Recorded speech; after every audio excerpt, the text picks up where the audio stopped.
Welcome to Kuala Lumpur. In this video series, I'll take you along over the next few weeks in the big city, what type of life you could be living there, the first impressions, cost of living, and so much more. So, Kuala Lumpur at night, or at least as you see right now, in the evening, let's say. Today I want to take you along on a bit of a, let's say, first proper night walking tour through Kuala Lumpur. You know, big cities in general, like, they're nice during the day, big buildings, this and that, but I feel like the vibe is different, and especially Kuala Lumpur, already walked through it a few times. There's the Golden Triangle. There's a few spots I want to take you around today, just give you a little bit of a feeling of the city in the evenings, what's there to do. And just right now, we're standing here on the 31st floor of our building, and just to give you an idea, it's gonna get dark in like half an hour to an hour, and that is actually kind of like an interesting fact, is that the sun, maybe it's seasonal, but it goes down here really late. Like right now it's already after 7 p.m. and this is still how it looks, but then when it gets dark, it gets dark real quick. So let's head out.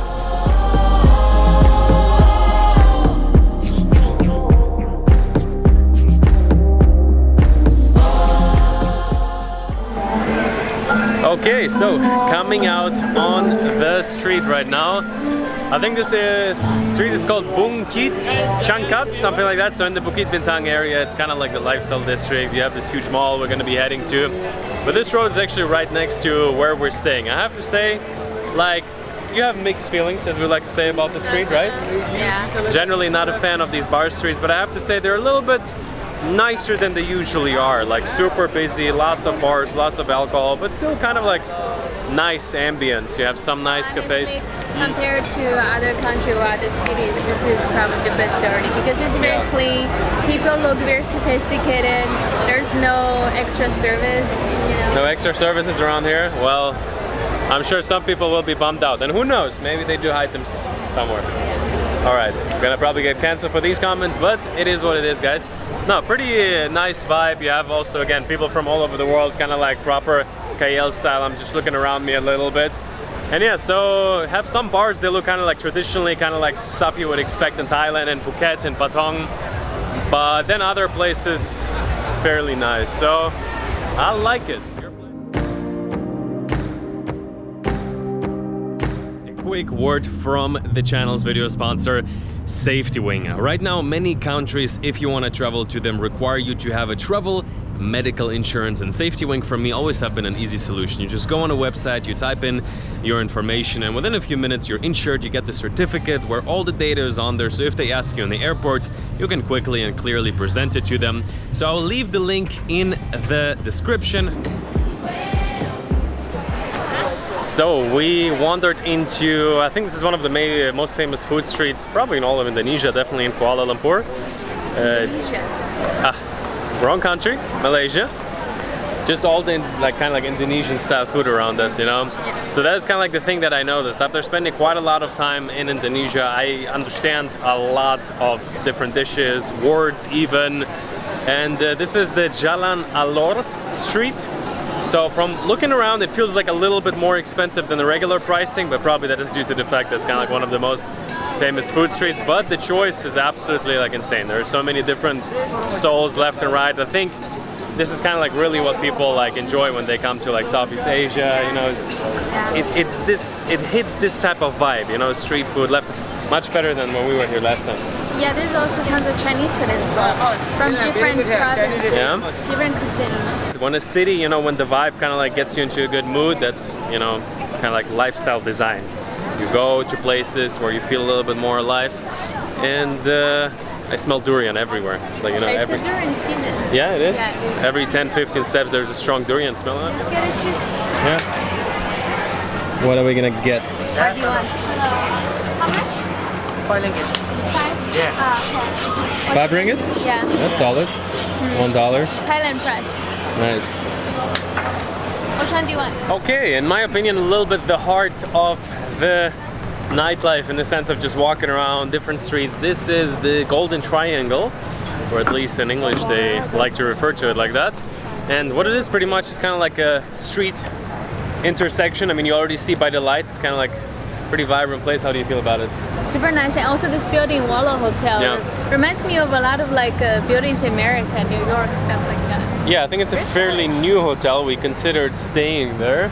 Looks pretty nice. So overall, the whole street, like a lot of different lights, and especially when the subway is driving by, it looks like kind of like, again, a little bit futuristic vibes. Petronas Towers peeking yeah. So the Petronas Towers are peeking out in the back. So overall, very, very, like, let's say, vibey place. Let's call it like that. Yeah, I agree.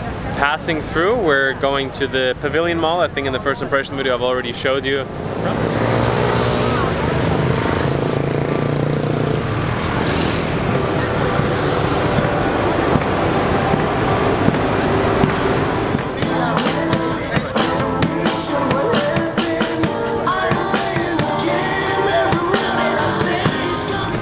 And so after another few minute walk, that is the cool thing about here, the area. Everything is fairly walkable. This is the Pavilion Mall behind me. And probably out of the ones with the Petronas Towers, I probably prefer that one a bit more. But honestly, so many like good shopping malls around here with movie theaters. I think there was like 4 times we tried to go to the movie theater. 3 times, every time we were late. What was it, 2 days ago? Wait, this video is supposed to be something like first night in Kuala Lumpur. Oh shit. It is the first proper night where I'm filming it, it's true. So we watched Elvis in the movie theater. I have very, very mixed feelings about the movie. On the one side, really nice visuals. On the other side, I feel like they twisted his story not exactly the way I would. Didn't quite like the way they portrayed the character. A little bit, in my opinion, a little bit flat. But yeah, in terms of that, like movie theaters, everything is also fairly, like, again, the cost standard in Kuala Lumpur surprises me every time. Like movie theaters like $4 here in like a super nice mall. And yeah, so the malls in many ways kind of like modern theme parks around here. Maybe in some way you could compare them to Dubai on a much smaller level. But again, what I like is kind of like all the different areas of KL are kind of connected, so you easily can walk in the city center.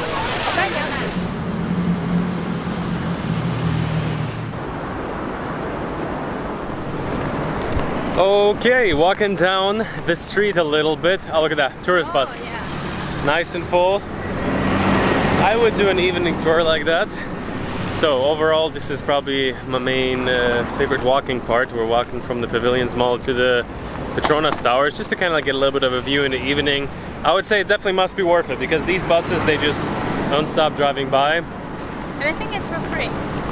You think? No, I'm not sure about that. I think there is a bus for free. Yeah, there is one line. But that's not that one. No, that's one. I'm sure they're gonna rip you for 30-40 bucks. So we're doing tonight a bit of a walking tour, and so this area, like, how do you feel about it? I feel it's just so like calm. Yeah, it's also calm at the same time. Yeah, calm as well. In the beginning, it was like Kuala Lumpur seems so quiet until we come out in the weekends, go to the triangle, and then you will see. Really depends where you go. Like we took the public transport 2 days ago. It was crazy packed. So the city really, like, it has parts where it's very quiet, very calm, very chill, and I like that. Like I showed you in one of the first videos, I stayed at the Star Residences, which kind of like face the Petronas Towers. Definitely will have to go back there again. Maybe book for a few nights just because the area here is just so calm. So final destination for the night, the Petronas Towers. You know, I think at this point during the day especially, I walked by quite many times, especially when I stayed here. But it just doesn't stop hitting you. Like you walk by, the building is so massive. I was just saying, if you would have told me that they built it a year ago, I probably would believe you. There's a guy selling, like, they're offering you to take a photo around here, which is kind of funny. You walk by them with like a huge camera. There's a guy with like a little phone. He's like, hey, do you need help with photos? Kind of like selling it here. But yeah, wow, you just like roll up, and this is kind of like how you have to be looking at the camera at the towers. If you're new here, right now we're kicking off the Malaysia Kuala Lumpur series in a few days. I think early next week, probably going to be leaving to the islands, also explore that. That's something I've not seen in Malaysia at all yet. So yeah, as always, kind of like trying to put together a nice little series, show you a few different sides of the country, share with you a little bit whether or not I feel like it's livable, what are the pros and cons of staying here, always under the idea of building a life of freedom around the world. And KL is definitely a city that has a lot to offer. So you're welcome to check out the previous ones. And on that note, you too, got a world to see. Okay, welcome to another evening in Kuala Lumpur. So, sun is setting. We are in front of the... Exactly, thank you. So, today we're gonna be going, I think, to the rooftop bar of the Banyan tree. So, rolling up here a little bit, what is it? Banyan Tree Hotel. We'll see on what floor it is. So a little bit the lobby, pretty tall building, next to it Pullman. Hello, thank you. Nice little lobby. Hello sir, what floor is the rooftop bar on? The rooftop bar? This one? Okay. Thank you.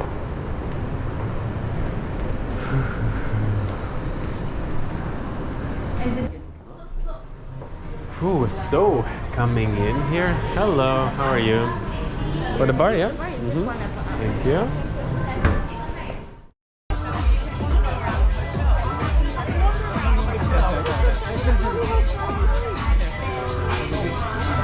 Hello. So guys, we got a nice little hazy sunset. You see a bit of a haze in the air, got a red sun in the back.